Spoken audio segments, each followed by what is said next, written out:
Hello everyone, Radhe Radhe. आप सभी का हमारे चैनल में बहुत बहुत स्वागत है।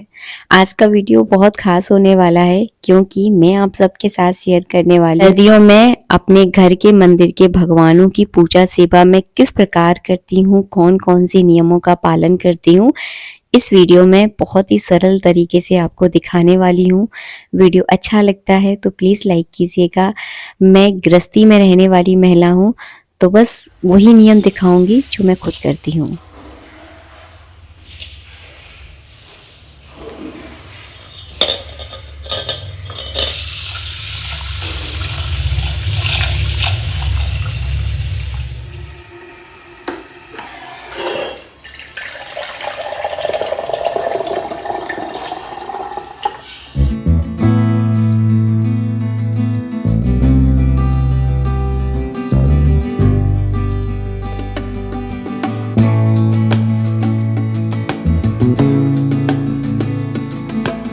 लोटा मैंने गर्म पानी किया है और इस पानी को तो मैं अभी साइड में रख देती हूँ क्योंकि भगवान को स्नान कराने से पहले बहुत सारे काम होते हैं घर के मंदिर में।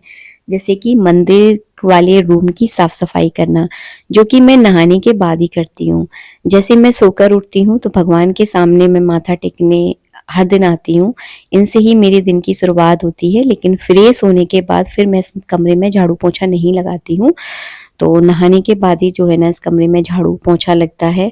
2 से 3 दिन के बाद जब भी ऐसा लगता है कि फर्श बहुत ज़्यादा गंदा हो गया है, क्योंकि इस कमरे में हवन भी होता है, पूजा पाठ भी होती है, चंदन भी फैल जाता है, कुमकुम भी फैल जाती है, तो 2-4 दिन के अंतराल में मैं इस कमरे को अच्छे से पानी से धोती भी हूँ। ये मेरे मंदिर वाला रूम है, तो इस कमरे की साफ सफाई का मैं बहुत ज़्यादा ध्यान रखती हूँ। कभी इस कमरे में जाले वगैरह मैं नहीं आने देती, तो बहुत ध्यान रखा जाता है इस कमरे का। बस यहाँ पे मैंने झाड़ू वगैरह लगाया है, हाथ धोकर फिर जो है ना मैं पूजा करने के लिए बैठ जाती हूँ। इस काम को करने में मुझे 10 से 15 मिनट लग जाते हैं, क्योंकि कई बार मंदिर का कमरा बहुत ज़्यादा गंदा भी होता है, तो उस चीज़ों को पहुँचने में टाइम तो देखिए लगता है। तो अभी जो है ना टाइम हो रहा है 7:30 बजे का। कभी कभी ऐसा होता है कि मैं 8 बजे भी पूजा करती हूँ, क्योंकि देखिए गृहस्थ जीवन में कई बार बहुत सारे काम हो जाते हैं, तो उन कामों को पहले करना ज़रूरी होता है। तो मैं जब भी पूजा करती हूँ थोड़ा फुर्सत होकर करती हूँ, जल्दबाजी के चक्कर में नहीं रहती। तो मैं जब भी मुझे ऐसा लगता है ना मैं फ्री हो गई हूँ, तो जब मैं जाकर पूजा करती हूँ।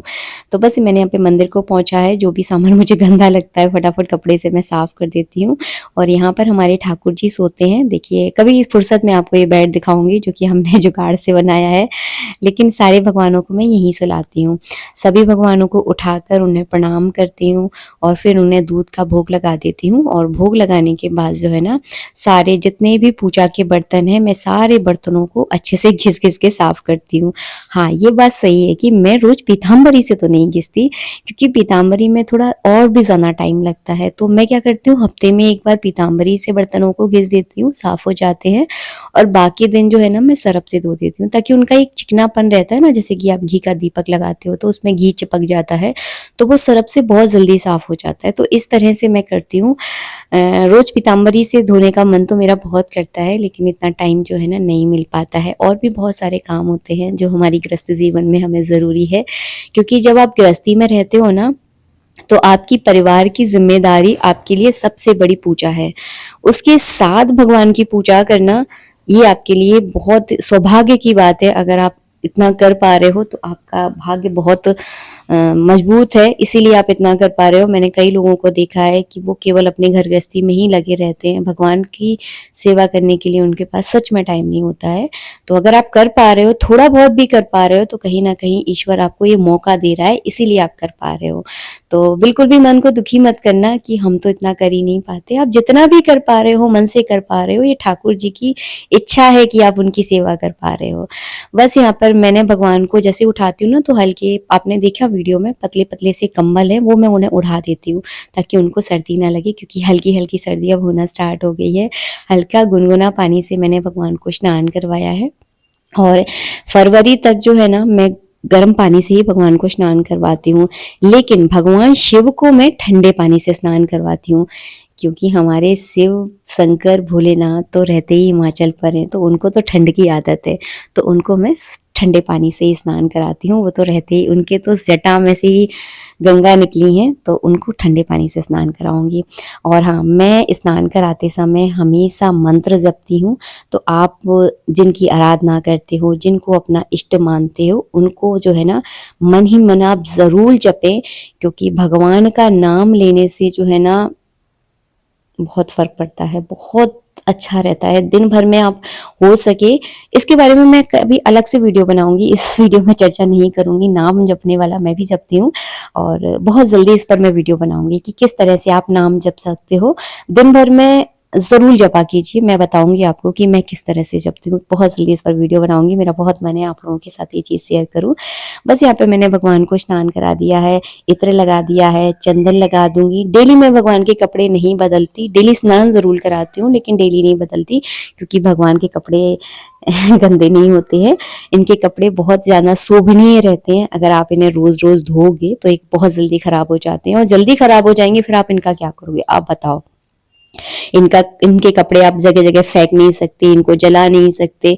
इनको नदी में अगर बहाओगे तो नदी के भी किनारे पे जाके लगेंगे। तो कोशिश करो कि भगवान की उतने ही कपड़े आप खरीदो, और जितने भी खरीद रहे हो उनको अच्छे से रखो, ताकि वो सालों साल चल पाए। क्योंकि अगर आप जल्दी जल्दी से भगवान के कपड़े रिटायर करोगे तो फिर क्या कहाँ करोगे आप। अपने कपड़े तो हम किसी को दे देते हैं, लेकिन भगवान के कपड़ों का कोई ऑल्टरनेट उपाय ज्यादा है नहीं। सबसे अच्छा उपाय यही है कि आप जमीन के नीचे गड्ढा खोद कर उनको रख सकते हो, बस इससे अच्छा उपाय और मुझे नहीं लगता कुछ है। क्योंकि हम सबके घर में कपड़ों का ढेर पड़ा हुआ है, आपके घर में भी पड़ा हुआ होगा, और न जाने कितने कपड़े कितने कोनों में पड़े होंगे। इसीलिए कहती हूँ कि कम धोया मत कीजिए भगवान के कपड़े। हाँ, गंदे हो जाए तो फिर आप धो सकते हो, बट रोज धोने की जरूरत नहीं है।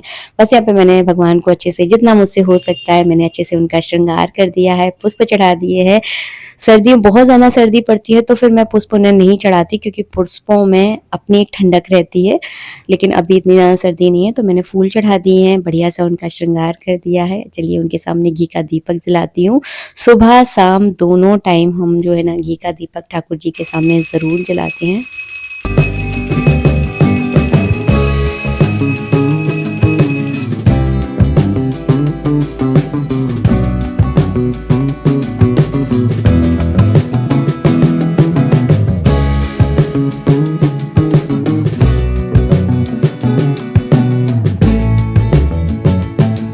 यहाँ पर मैंने भगवान की आरती कर ली है, और आरती मैं बैठकर ही करती हूँ, क्योंकि जो हमारा मंदिर है भगवान का वो थोड़ी सी नीचाई पर है, तो बैठकर ही आरती अच्छे से हो पाती है। अगर आप खड़े होके करोगे ना तो भगवान के दर्शन बहुत अच्छे से नहीं होते हैं, इसलिए मैं बैठकर आरती करती हूँ।